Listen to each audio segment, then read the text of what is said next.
असं म्हणतो. कोण म्हणतंय? राम. कोणाकडे मांडला गेला विचार? बुद्धिमतां वरिष्ठम, हनुमंताजवळ.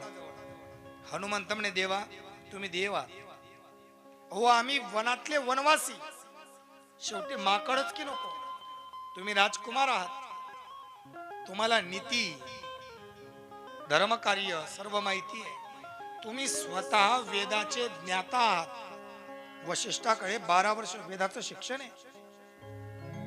रामचंद्र प्रभूंचं वेद विद्येत पारंगत आहे.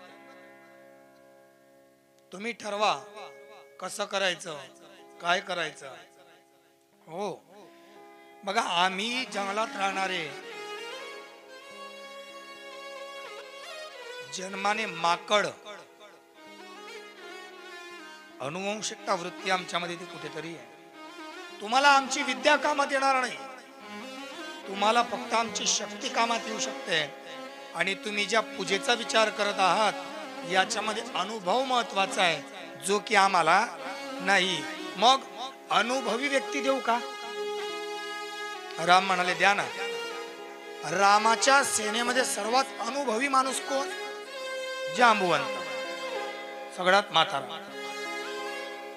जांबुवंतजींना रामापुढे हजर केलं गेलं. रामचंद्र प्रभू जांबुवंतजींकडे पाहतात.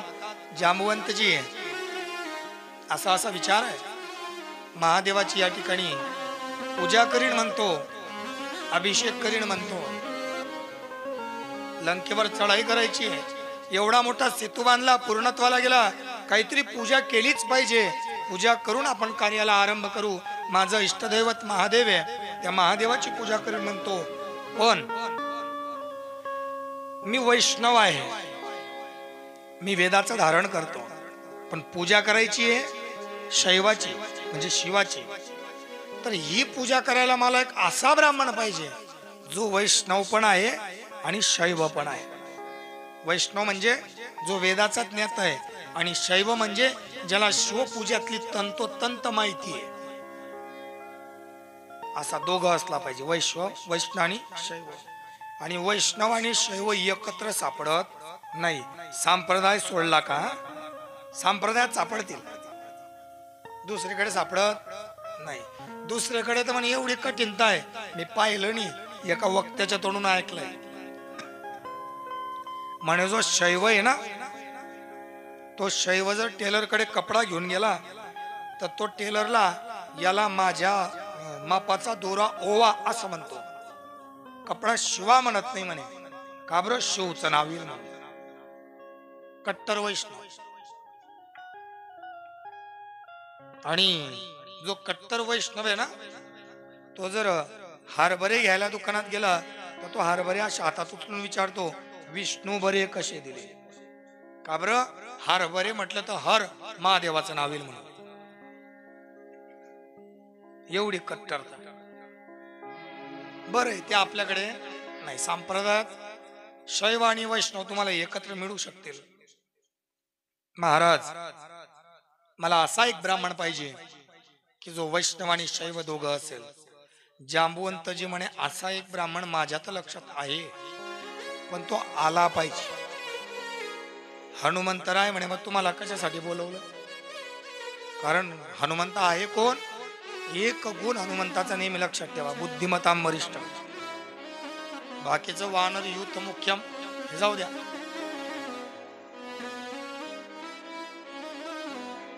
तुम्हाला का बोलवलं? म्हणे बरं मी करतो प्रयत्न. जांबुवंतजी लंकेमध्ये गेले. जसं रावणाला माहिती पडलं की जांबुवंत येतोय, रावणाने सगळे दरवाजे उघडून दिले. एकही शिपाई दरवाजावर उभा केला आणि म्हणे बघा जांबुवंत आजोबा येत आहेत. आणि ते आले का आल्याबरोबर त्यांना अडवलं कोणी नाही पाहिजे.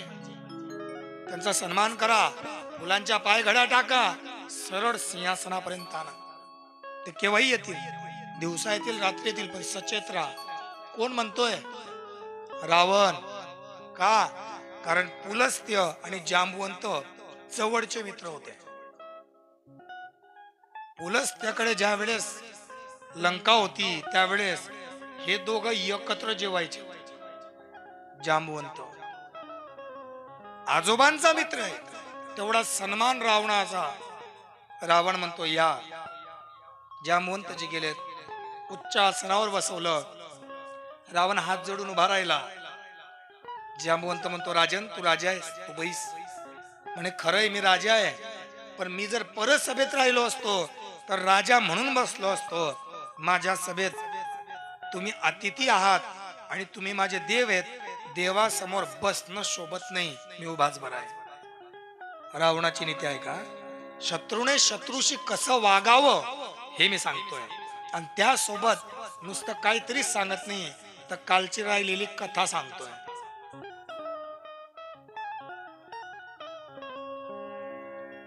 म्हणाले मी उभाच बरा आहे, काय येणं केलं, थांबा. आदर आतिथ्य केला गेला, पाय धुतले गेलेत, भोजनादी पदार्थ समोर मांडले गेले. जांबुवंत म्हणतात कार्यासाठी आलोय रावण. दशानन, अन्न ग्रहण करणं हे मला शोभत नाही. मी ज्या कार्यावर आहे, कार्य संपन्न झाल्याशिवाय मी जेवत नाही. नाही तर एका जणाला बोळवणचा सामान घ्यायला पाठवला, त्याला फोन केला, कारण काय करतोय, म्हणे कचोरी खातोय. आपल्यावर सोपवलेलं कार्य संपन्न केल्याशिवाय अन्न किंवा जल ग्रहण करू नये. हा, पण ते कार्य महत्वाचं असणं आवश्यक आहे. पेटीसारखं जर कार्य तेवढं महत्वाचं नसेल तर ठीक आहे, तुम्ही उपजीविकेचं साधन उपहार करू शकता, पण तो पण अल्पसा असावा. जांबवंत म्हणतो नाही, माझं कार्य आहे. म्हणे सांगा ना काय कार्य आहे, कोणाकडे काय देऊ, काही नको, तुझ्याशी कार्य आहे. काय कार्य? म्हणे अरे माझे 2 यजमान आहेत, माझे 2 यजमान आहेत, आणि त्या यजमानांनी ना महादेवाचं पूजा अभिषेक करण्याचं ठरवलंय. पण त्या यजमानाला ना असा ब्राह्मण पाहिजे जो यथोचित शिवाची पूजा करेल, जो शैव असला पाहिजे, आणि जो निरंतर वेदनिष्ठ वैष्णव असला पाहिजे, कारण जो यजमान आहे तो वैष्णव आहे. म्हणे बर, मग आता तुझ्याकडे 2 गुण आहेत. तू वेदाचा ज्ञाता आहे, शास्त्राचा प्रकांड पंडित आहे, आणि शिवाचा खूप मोठा भक्त, एवढा भक्त की तू शिवा आराधना करावी आणि महादेवाने आत्मलिंग काढून तुला देऊन टाकावं, एवढा मोठा शैव आहेस तू. म्हणे बर, मग माझी विनंती आहे तुला की तू ब्राह्मण म्हणून माझ्या ते 2 यजमानांचं कार्य संपन्न करू शकतोस का? रावण म्हणाला नक्कीच मी करून देईल. पण बाबा, तुमचे ते 2 यजमान हे अयोध्येचे निर्वासित राजकुमार आहेत का? जांबवंत म्हणे हो. आणि बाबा बर, महादेवाची पूजा ते लंका जिंकण्यासाठी करतायत का? जांबवंत म्हणे हो. व्यवहारात खोटं बोलू नये. म्हणे मग येणार नाही का? रावण म्हणाला नाही, मी ब्राह्मण आहे आणि माझं कर्तव्य आहे की मला दिलेलं आमंत्रण शत्रूच्या घरचं असलं तरी मी माझं कर्म केलं पाहिजे. शत्रूने शत्रूशी कसं वागावं.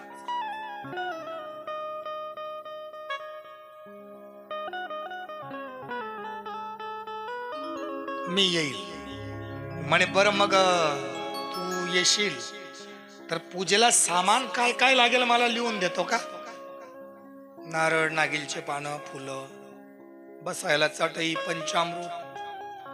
रावण म्हणाला बाबा, तुम्ही आताच म्हणालेत की तुमचे जे यजमान आहेत ते वनवासी आहेत, अयोध्येचे निर्वासित राजकुमार आहेत, त्यांच्याकडे साधन नाहीत. म्हणे खरंय. बरं, ते एवढ्या घोर अरण्यात आहेत की त्या अरण्यात एकही दुकान नाही. म्हणे बरोबर. म्हणे मग सामानाची पूर्तता काटेकोरपणे झाली पाहिजे, कारण मी अपूर्ण सामानाची पूजा करणारा ब्राह्मण नाही. मला लागतं तर पूर्ण, मी वेदत नाही आहे ना, मला लागतं तर काटेकोर सगळं सामान लागतो, जेमतेम माझा संच बसत नाही म्हणे. मग असं करा ना, आचार्य, आता रावण आचार्य झाला कारण त्यांनी पूजा स्वीकारली. आचार्य, असं करा ना, तुम्ही आचार्य आहात म्हणे, मग पूजा व्यवस्थित होईल, तुम्हाला पाहिजे तशी करता येईल, याच्यासाठी काहीतरी योजना करा म्हणे. असं करतो, सामान मी घेऊन येऊ का? जांबवंत म्हणे, जो जो सामान लागेल तो तो सगळा तुम्ही घेऊन या, आम्ही पैसा दे टाकतो. म्हणजे ही पद्धत तेव्हापासून हा लिहाव महाराज करायचे, देवायचे पैसे, जे जे लागेल ना ते सगळं घेऊन या, तुम्ही आचार्य आहात म्हणे. ठीक आहे म्हणे. मग मुहूर्त, आता रावण येतो, त्याच्या पलंगाला शनी बांधलाय त्यांनी, पायऱ्या नवग्रहांच्या. अय सूर्य इकडे रे म्हणे. त्या सूर्याला असा धरलाय, सैत उभा केला, गुरुला पुढे बसवला, शुक्राला मागे सरकवला, बुध थोडासा ताणला, गुरु उच्चचा केला. झालं म्हणे, सगळे ग्रह एका ठिकाणी बसवलेत, उद्या सकाळी 5 वाजेचा मुहूर्त. ग्रहांना म्हणे, जोपर्यंत पूजा आटोपत नाही तोपर्यंत हल्ल्याचा विचार करा. रावण येतो. काक भुशुंडी म्हणतात की ज्यावेळेस रावणाचं युग चालू होतं ना, तेव्हा नारद सुद्धा विणेवर रावण जपायचे. रावण युग होत, ते स्वप्न होत. सगळे ग्रह बसवलेत म्हणे, उद्या सकाळचं 5 वाजेचं मुहूर्त ठरलं म्हणे. मग करायची तयारी नक्कीच. जांबवंताजी परत गेलेत. रामचंद्रजी पूजेला आहेत. सकाळी सकाळी रावण, वेळेचा पक्का नैष्टिक ब्राह्मण, सकाळी 4 वाजता पोहोचून गेला. सामानाची लावालाव जुळवाजुळव केली, आसन टाकले. राम आलेत. रावणाने पाण्याचा तांब्या दिला, डोळ्यांना पाणी लावा. लावलं पाणी म्हणे, हातात पाणी घ्या. घेतलं पाणी, संकल्प केला म्हणे, बरं माझा एक प्रश्न आहे की माझ्या यजमानाचं लग्न झालंय का?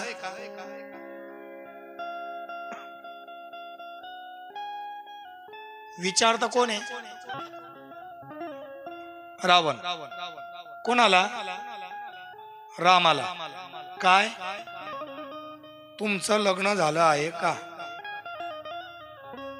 मग तू जिला घेऊन आला ती माऊली कोण आहे?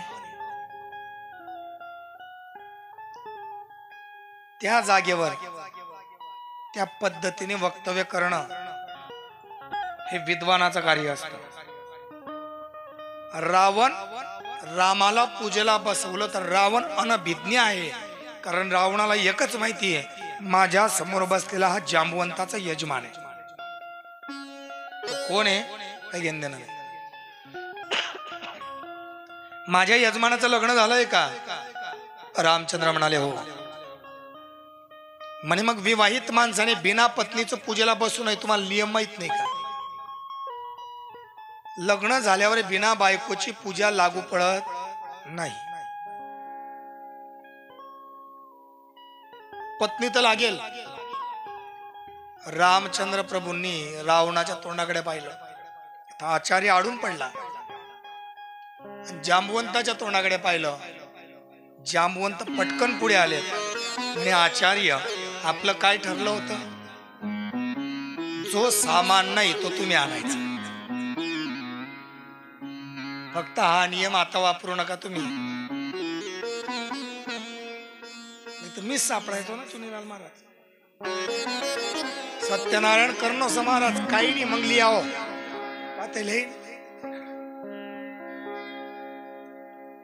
जांबवंत म्हणाले, आचार्य आपलं काय ठरलं होतं? जो सामान नाही तो तुम्ही आणायचा. रावण म्हणे हो नक्कीच. रावणाने आवाज दिला, इंद्रजित. इंद्रजिताचा रथ पुढे सरकला. रथातून मांगल्य प्रदान करणारे सुंदर वस्त्र परिधान केलेली सीता खाली उतरली आणि रामाच्या उजव्या हाताला येऊन बसली. आणि मग पूजेला सुरुवात झाली. नमस्ते रुद्रमन्य भवतोतै कवे नमः बाहुभ्याम व्रतते नमः.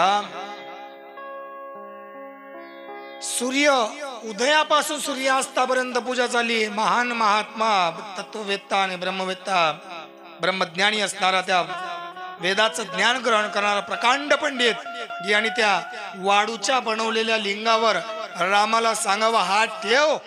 त्यांनी हात ठेवावा आणि त्यांनी म्हणावं मम प्राण ये प्राण प्रतिष्ठंतु.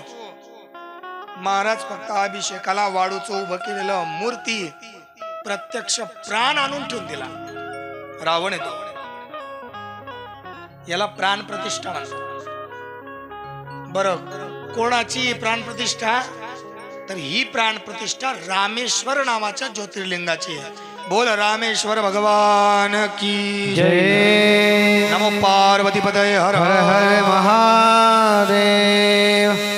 काल तुम्हाला म्हणालो होतो रामेश्वर सांगायचं राहिलं, कथा मोठी म्हणून आज सांगायचं. ते रामेश्वर आज पूर्णत्वाला नेतो म्हणून म्हणालो, कालची कथा पूर्ण करतो. हे रामेश्वर शिवलिंग, या रामेश्वराची स्थापना अशी झाली. काल तुम्हाला 10 ज्योतिर्लिंग कसे स्थापित झाले ते सांगत होतो. तुम्ही म्हणाल महाराज तुम्ही काही बी सांगता, आम्ही तसं ऐकलं नव्हतं. कधी गेलात तर रामेश्वरला गाभाऱ्या, त्या रामेश्वर ज्योतिर्लिंगाच्या पाठीमागे एक शिलालेख आहे, तो वाचा. त्याच्यात एक श्लोक आहे की सीता रामचंद्रायाम स्थापित तथैवच लिंग. या लिंगाची स्थापना कोणी केली आहे? सीतारामाने केली आहे. म्हणजे सीतापणे आणि रामपणे. रावणाने सीता आणली होती, पूजा संपली. पूजा संपल्यावर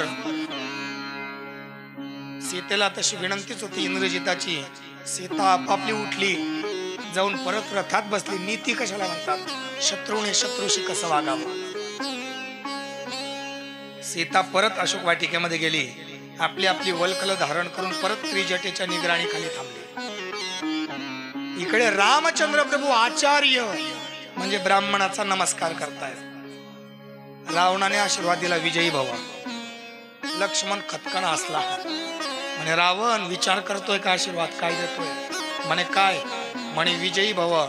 रावण म्हणाला मी ब्राह्मण आहे आणि ब्राह्मणाचं कार्य काय?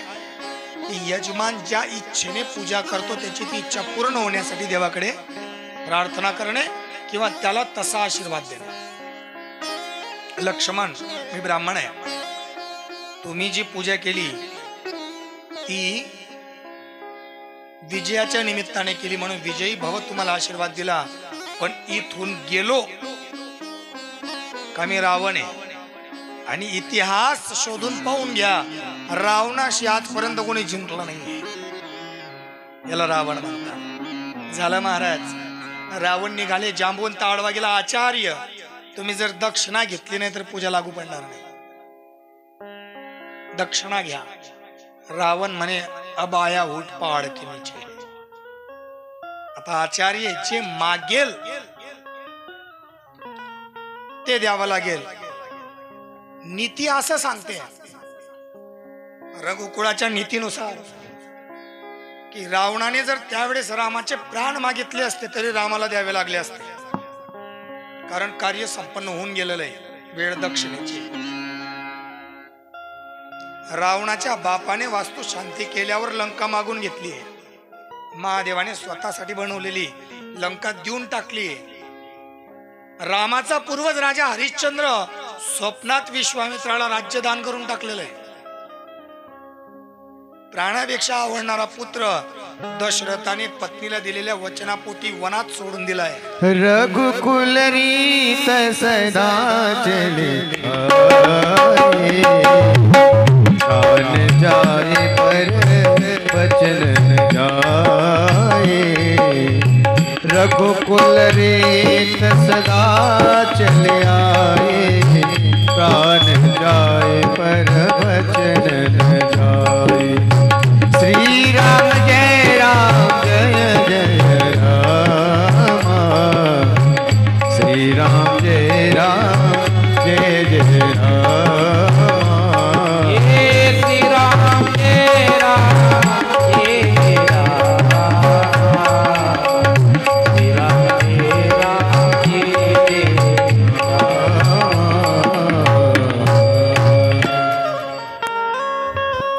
रघुकुल रीत सदा चली आई, प्राण जाई पर वचन ना जाई. कार्य झालंय, मागितलेली दक्षिणा द्यावी लागणार आहे. काय मागितलं असेल रावणाने? विचार केला का आपण कधी? रामेश्वराची प्राणप्रतिष्ठा रावणाने केली हे सगळ्यांना माहिती आहे. ज्यांना माहिती नसेल त्यांना आता माहिती पडलं. पण पूजा केल्यावर दक्षिणा तर द्यावी लागेल. दक्षिणा तर घेतली असेल. महाराज जो माझ्यासारखा लोभी असला तो पैसे मागतो. जो विद्वान आहे तो जगाचं कल्याण मागतो. अयोध्या जे भव्य राम मंदिराची निर्मिती झाली, त्या निर्मितीचं शिलापूजन झालं होतं, भूमिपूजन झालं होतं. आठवतं का तुम्हाला? काय तारीख होती? 5 जून अशी काहीतरी तारीख होती. पूजेला यजमान कोण आहे? माननीय प्रधानमंत्री, माननीय राष्ट्रपती, माननीय स्वयंसेवक संघाचे प्रमुख मोहनजी भागवत, अमितजी शहा हे यजमान आहेत. पूजा कोण करतंय? पाठक गुरुजी, जे मूळचे पैठणचे आहेत, पण आज काशीला मोठे विद्वानात त्यांचं नाव आहे. ते पूजेला आहेत. सोबत 2-4 लोक त्यांची टीम आहे. मुख्य आचार्य त्या पाठक गुरुजींकडे आहे. सोबत दीक्षित गुरुजी आहेत. पूजा संपन्न झाली, शिलान्यास झाला. यजमानाने विचारावं, गुरुजी काय दक्षिणा देऊ? देणारा कोण आहे? भारताचा प्रथम नागरिक राष्ट्रपती आहे. देणारा कोण आहे? भारताचा करता धरता प्रधानमंत्री. कोण आहे? ज्याची भारतासोबत अन्य 24 देशांमध्ये शाखा चालतात, अशा संघाचा प्रमुख मोहनजी भागवत. दिल्ली, मुंबई जिथे मागितलं असतं तिथं घर मिळालं असतं. मागितलं असतं तेवढी संपत्ती, पैसा मिळाला असता. काय मागावं त्या विद्वानाने? काय मागितलं त्या माणसाने माहिती? प्रधानमंत्री आलेत. गुरुजी, पंडित जी, आपको दक्षिणा क्या चाहिए? पंडित जी म्हणाले, भगवान का सब कुछ तो है, लेकिन दक्षिणा तो जरूर लूंगा. आणि मागा ना काय पाहिजे? त्यांनी सांगितलं, महोदय आज अयोध्या मुक्त हुई है, दक्षिणा के स्वरूप में मैं आपसे काशी और मथुरा मांगता हूं.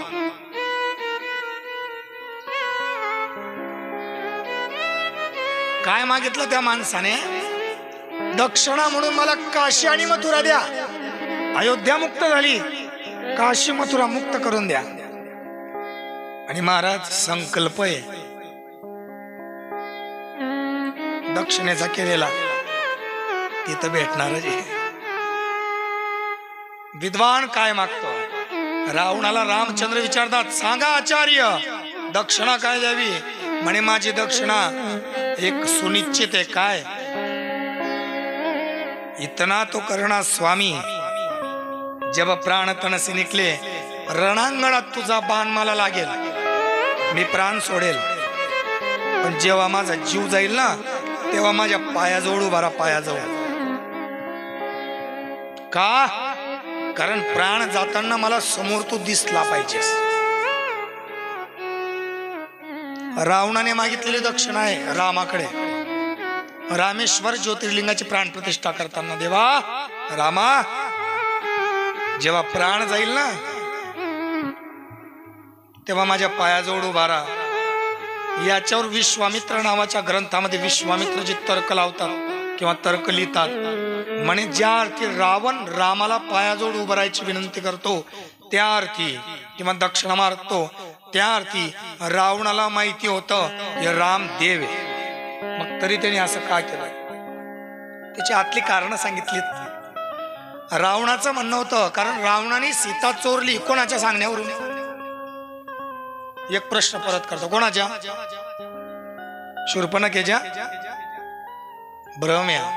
हे वरवरच नुसतं. रावणाला सीता चोरायची बुद्धी कोणी दिली सांगू? नारदाने. तुम्ही म्हणाल काय सांगतोय, खरंय ते.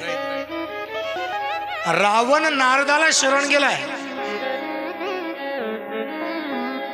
नारदजी, मी तर वेदाचा ज्ञाता आहे, आणि जो वेदाचं ध्यान करतो महाराज त्याला अधोगती कधी नाही. मी तर वेदाचा ज्ञाता आहे, माझा तर उद्धार मोक्ष 100% होणारच आहे. पण माझ्या सोबत हे जे लंकेमध्ये राहणारे दानव आहेत, माझे जे परिवारजन आहेत, हे वैकुंठाला कसे जातील. नारद म्हणे सोपं आहे, जसा तू वेदाचा ज्ञाता आहे त्याच सगळ्यांना वेद शिकव. महाराज रावणाने सगळ्यांना वेद शिकवला. रावणाचा दंडक होता, ज्यांनी देवाला नैवेद्य दिल्याशिवाय अन्न खाल्लं ना, रावण त्याचं मुंडकं उडवून देत होता लंकेत. रोज पितृयज्ञ झाला पाहिजे, रोज पितरांना नैवेद्य दिलाच पाहिजे. राक्षस पितरांना नैवेद्य द्यायला गच्चीवर जायचे, म्हणायचे काव काव. तो कावडा यायचा, त्या पितरांच्या नैवेद्याला चोच लावायचा, त्या राक्षसाने त्याची मान धरायची, मोडायची आणि खाऊन घ्यायचं. रावण म्हणे यांना वेद शिकून सुद्धा यांचं कल्याण नाही. असं काहीतरी केलं पाहिजे की अवचित झगटता लोहे परिसे सुवर्णची करी. न कळत जरी लोखंडाला परीस घासलं गेलं तरी लोखंडाचं सोनं होतच. असं काहीतरी केलं पाहिजे. म्हणे मग एक काम कर. म्हणे काय.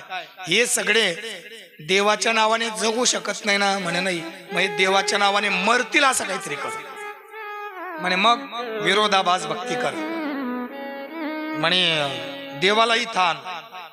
म्हणे देवाला आणा इतकं माझं तप सामर्थ्य तपश्चर्या नाहीये. म्हणे मग म्हणे देवाची चिद शक्ती घेऊन ये, देव आपोआप येईल. म्हणून रावणाने सीता आणली आणि सीतेसाठी राम आलेत. सगळं दानव सैन्य मारून टाकलं. जो जो देवाच्या बाणाने मेला, जो जो हनुमंताच्या घाताने मेला, आणि जो जो लक्ष्मणाच्या टणत्काराने गेला, तो तो रणांगणात मेलेला प्रत्येक दानव मोक्षाचा अधिकारी झाला. असो रामेश्वर या लिंगाची स्थापना तुम्हाला सांगत होतो. त्याच्यानंतर इथं घृष्णेश्वर 12वं ज्योतिर्लिंग. घृष्णेश्वराचे आख्यान असं आहे की त्या घृष्णेश्वराला घृष्मा नावाची एक स्त्री होती. हिचा नियम आहे, रोज मातीची शिवलिंग बनवायची, तिची पूजा करायची आणि जवळ असणाऱ्या तलावात विसर्जित करायची. छान संसार चालू आहे, पण तिच्या घरात असणारी तिची जाऊ आणि सासू द्वेष करते. एक दिवशी द्वेषापोटी त्या घृष्मेचा मुलगा त्यांनी मारून टाकला आणि ज्या तलावात ती शिवलिंग विसर्जित करते त्या तलावात फेकून दिला. ती पूजेला बसलीये, नवरा दुःख करतोय, स्वजन परिवारजन दुःख करतात. घृष्मा, मुलगा मेला तुझा. मुलगा नाही, कुठं गेला तुझा मुलगा? काळाने घात केला. पण घृष्मा महादेवाच्या पूजेतून हालत सुद्धा नाही. जे चित्त तिच्यात रंगलंय पूजेमध्ये, त्याच्यात तीळ मात्र सुद्धा आवेश किंवा दुःख नाहीये. माझा नित्यनेम मला सारू द्या, मग बघू काय ते. म्हणे अगं पण पुत्र, महादेव बरोबर करेल. काय सांगितलं? महादेव बरोबर करेल. माझा भोलेनाथ ज्या दिवशी तुम्ही त्याला माझा म्हणाल ना, त्या दिवशी तो तुमचं काम करेल. तो नारा ऐकलाय तुम्ही? बोलो बम का नारा आहे. पुढे काय आहे? महादेव हमारा. जेव्हा माझा म्हणाल तेव्हा भगवान धावून येईल. त्या घृष्मेने सांगितलं माझा महादेव बरोबर करेल. पूजा झाली, ते शिवलिंग घेतलं, त्या तलावात विसर्जित केलं. आता तिथपर्यंत पती गेलाय. ती गरकन फिरली. म्हणे अगं, याच तलावात तुझा मुलगा मारून पेटलाय. म्हणे महादेव आहे ना. महाराज घृष्मा चालायला लागले आणि घृष्मेच्या मागे तिचा पोरगा चालायला लागला, जो तुकडे करून फेकला.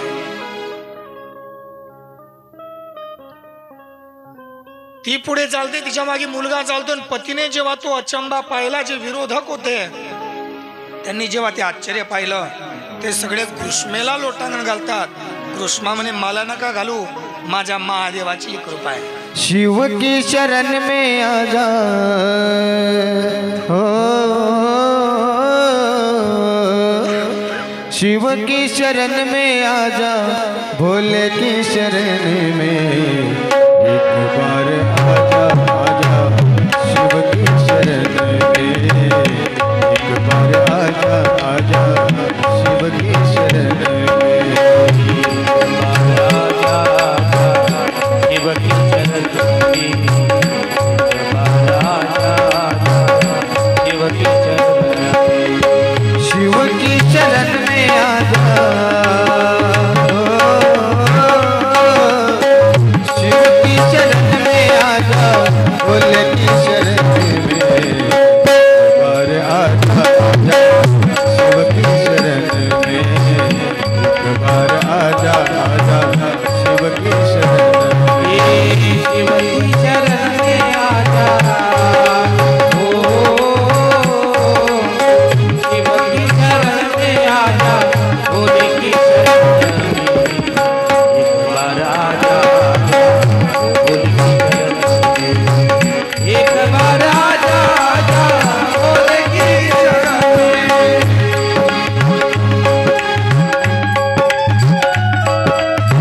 जय हो.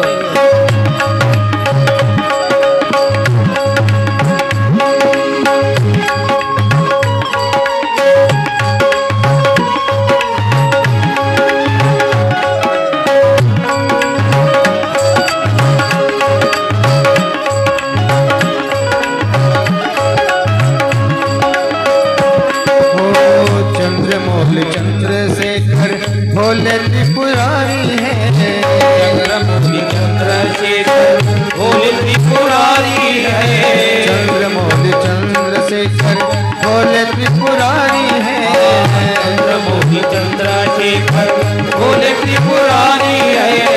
गले मुंडमाल विराजे, गले मुंडमाल विराजे, गले मुंडमाल विराजे, कर त्रिशूलधारी है, गले मुंडमाल विराजे, कर त्रिशूलधारी है.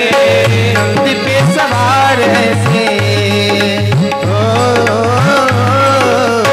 नंदी पे सवार ऐसे, भोले की शरण में एक बार आजा आजा, भोले की शरण में एक बार आजा आजा, शिव की शरण में, शिव की शरण में आजा हो, शिव की शरण में आजा, भोले की शरण में एक बार आजा आजा, भोले की शरण में एक बार आजा आजा, भोले की शरण में.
शरण